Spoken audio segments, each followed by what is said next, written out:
Bhim Sena chief नवाब सतपाल तंवर की इस आवाज को ध्यान से सुन ले और पहुंचा दे। अगर चुपचाप हिसाब से माफी मांग ले और अगर ज्यादा हवा में उड़ने की कोशिश की तो देश का कानून है, देश का संविधान है, घुटनों के बल ला देंगे हम, घुटनों के बल ला देंगे, नाक रगड़वा करके माफी मंगवाएंगे।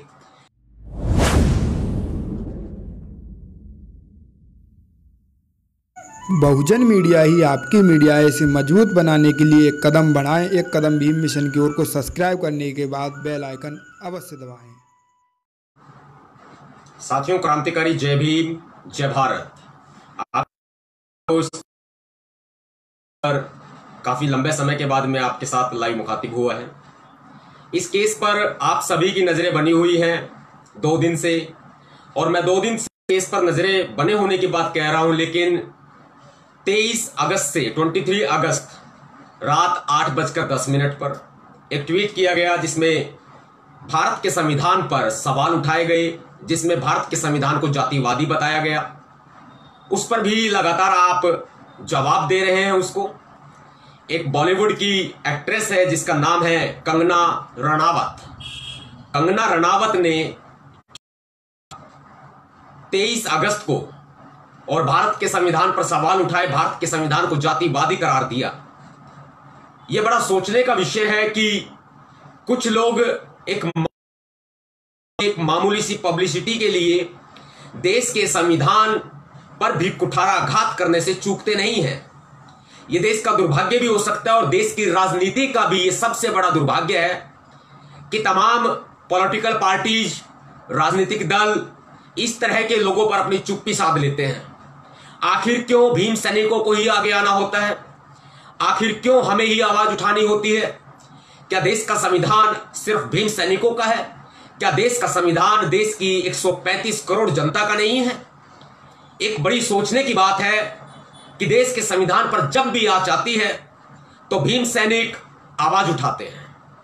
आज यहां बॉलीवुड एक्ट्रेस कंगना रनावत ने बाबा साहब डॉक्टर भीमराव अंबेडकर जी के संविधान पर, देश के संविधान पर इतनी ओछी मानसिकता दिखाई है। जातिवादी संविधान जो पूरे तरह से संविधान का अपमान है, और ऐसे अपमान लोग संविधान को बुरा भला बोलते रहे और हम खामोश बैठ जाएं, ऐसा कदापि नहीं हो सकता।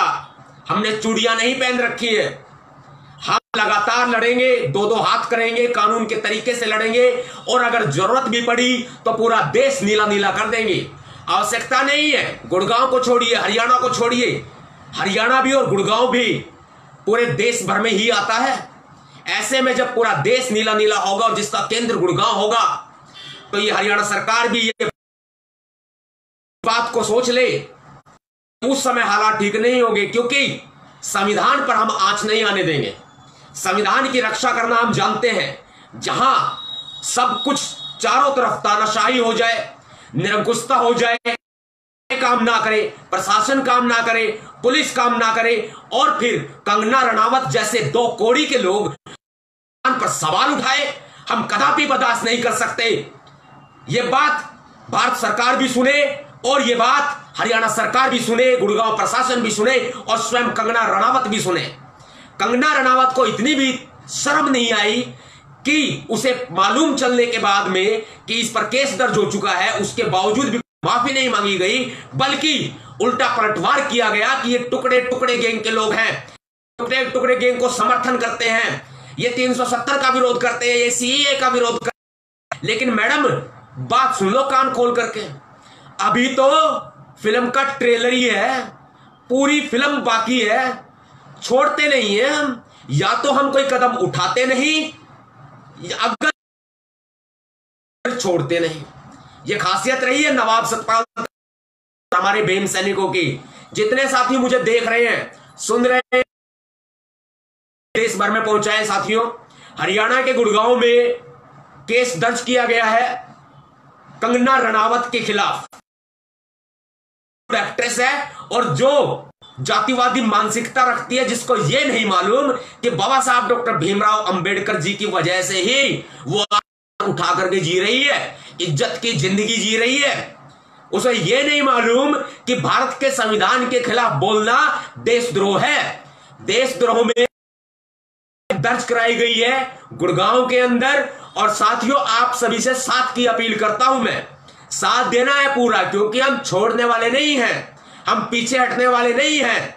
ऐसे लोग जो मामूली सी पॉपुलरिटी के लिए भारत के संविधान करे, भारत के संविधान का अपमान करे, देशद्रोह में जुर्म है और बहुत बड़ा जुर्म है।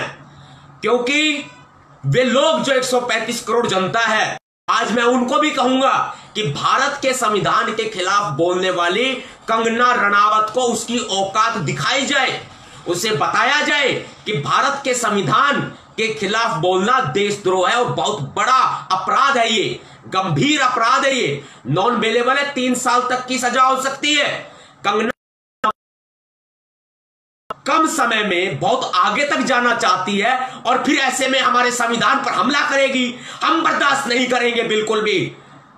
वो तरह तरह के स्टंट अपना ले, तरह तरह के पाखंड कर ले, यानी कि डायरेक्टर के एक इशारे पर वो चाहे कुछ भी कर ले बदन के साथ, लेकिन हमारे संविधान पर अगर उंगली भी उठाई तो ठीक नहीं होगा। यदि हमारे संविधान पर उंगली भी उठाई तो ठीक नहीं होगा। कंगना होगा, सपना चौधरी नचनिया के बारे में याद है या भूल गई? उससे पूछ के देख लेना उसकी क्या हालत हो चुकी थी और क्या हालत है उसकी। बाबा साहब के खिलाफ तो, या बाबा के संविधान के खिलाफ तो हम एक शब्द भी बर्दाश्त नहीं कर सकते। तूने पूरी लाइन लिखी है, तूने, जो कि देशद्रोह का अपराध है, और हम आखिरी दम तक लड़ेंगे, इस केस को लड़ेंगे और इसको इसके अंजाम तक पहुंचाएंगे। सभी भीम सैनिकों से मेरी दरखास्त है, तैयारी करें, तैयारी करें, किसी भी हद तक हमें जाना पड़ेगा तो हम जाएंगे। सभी भीम सैनिकों से मेरी दरखास्त है कि तैयारी करें। अखिल भारतीय भीम सेना के तमाम पदाधिकारी इस आदेश को भी समझे, दिशा निर्देशों को समझे कि कभी भी आपके लिए कोई भी घोषणा की जाती है तो तैयार रहें, कमर कस लें। आज एक ने बोला है, कल दूसरा बोलेगा, फिर तीसरा बोलेगा।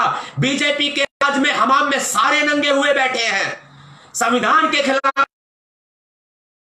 बहुत गलत है, हम तो बर्दाश्त नहीं करेंगे और भीमसेना कदापि बर्दाश्त नहीं करेगी, ये ध्यान रखना। और मैं तमाम मीडिया चैनल से भी अनुरोध करूंगा, अखिल भारतीय भीमसेना चीफ नवाब सतपाल तंवर की इस आवाज को ध्यान से सुन ले और पहुंचा दे। अगर चुपचाप हिसाब से माफी मांग ले और अगर ज्यादा हवा में उड़ने की कोशिश की तो देश का कानून है, देश का संविधान है, घुटनों के बल ला देंगे, हम घुटनों के बल ला देंगे, नाक रगड़वा करके माफी मंगवाएंगे। क्रांतिकारी जय भीम, जय भारत, नीरा सलाम। जल्दी मुलाकात होगी साथियों। Like, share, comment.